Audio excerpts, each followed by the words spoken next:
রায়পুরার মার্কা হবে কোনটা? আমি এতটুকু বলতে পারি, হাত পাখা যদি বিজয় হয়, ইনশাল্লাহ রায়পুরা বাংলাদেশ নয় বিশ্বের বুকে একটা আলোচিত এলাকা হবে ইনশাল্লাহ। এতদিন আলোচিত হয়েছে মারামারি কইরা, খুনাখুনি কইরা, সামনে আলোচিত হবে শান্তির জনপদ হিসাবে ইনশাআল্লাহ। আমাদের সকল ভাই যারা রয়েছেন দল মত নির্বিশেষে, আমরা যেটা বলতে চাচ্ছি সেটা হলো, এখানে যারা আওয়ামী লীগ করেন কোনো অপরাধের সাথে জড়িত না, তারাও আমাদের ভাই, ঠিক কিনা? এখানে যারা বিএনপি করেন উনারাও আমাদের আপন মানুষ, অভিভাবক, ঠিক কিনা বলেন? এই দুই দলের মধ্যে যদি সম্প্রীতি তৈরি করতে হয় আমাদেরই দরকার। কারণ এক দল গেলে তো আরেক দল রেপিটায়, বাড়ি থেকে বাইর করে দেয়, ঠিক না?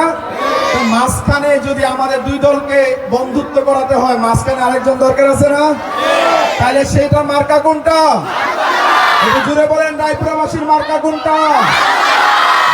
বাসীর মার্কা কোনটা? মনে থাকবে ইনশাআল্লাহ।